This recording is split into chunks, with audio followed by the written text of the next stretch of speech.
kabila is ilaw, kabila is microphone para dun sa cellphone mo nasa gitna.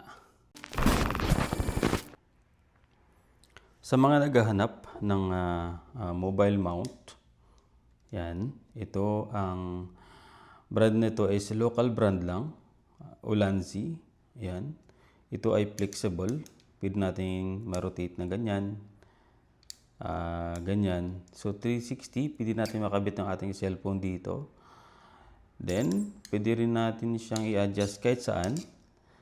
Mayroon din ditong tilt. Yan. Kung gusto mong i-tilt ng onte, back and front. So, matibay siya yung kanyang connection dito. Hindi siya basta-basta yung matitilt kung mabigat yung camera mo. Ito naman is ganoon din. Sturdy siya, matibay. Naro-rotate siya kahit saan. Then, pag kinabit mo cellphone mo as portrait mode, ganyan siya. Para ma-press mo ito. Itong red na to. Tapos, hilahin mo ito. Then, ipupush mo siyang ganun para maging lock. Kung gusto mo naman ng landscape mode, pwede mo siyang i-ganito. Yan. Dito. Then, ipipress mo lang din ito. Hilahin mo siyang ganun. Lagay mo cellphone mo dito.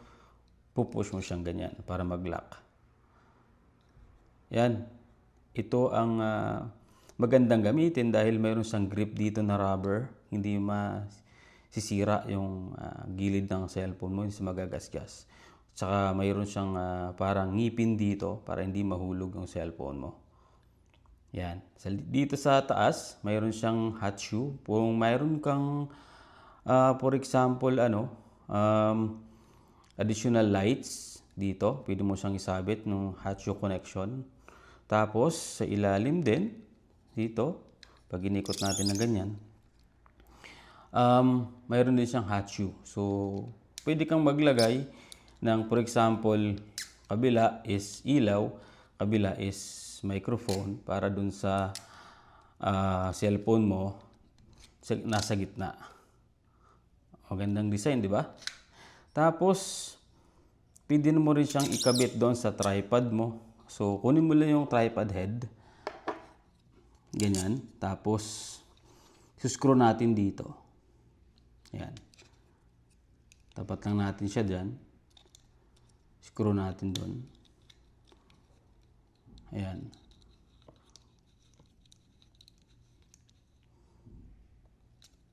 Tapos, ikabit na natin doon sa ating tripod. Yun. Meron ka ng multi-function na mobile holder. Napakaganda. Yan. Ito ay local brand lang, Ulanzi. So, maghanap kayo ng katulad din ito na affordable price lang. Nasa abot kaya lang. Nasa ano lang ito, 30. So, ayan. Ganyan naman siya pag nakakonect sa ating tripod. Ganyan yung kanyang itsura. Ayan. Napakaganda ng kanyang posisyon. So, pwede mo siyang mapaikot-ikot. Ayan. Ganyan siya. Magandang klase siyang mobile holder. Pag talagang nagbablog ka, secure, no? Ayan, no? Sa gilid na grip yung kanyang gilid ng ating cellphone. So, ganun siya kaganda. Ayan. Ganyan yung tsura niya. Pag nakakonect sa tripod. Ganyan naman ang kanyang itsura pag naka landscape mode. Ayan. Ganun na kanyang itsura. Matibay siya. Kita nyo, mayroon pa tayong mic dito na nakabit. So, kayang-kaya niya. So, pwedeng microphone dito, lights dito. Ganyan yung kanyang setup. Ayun. Nawa, nakatulong itong video na to sa paghahanap nyo ng mobile phone holder. Thank you. See you next time. Bye-bye.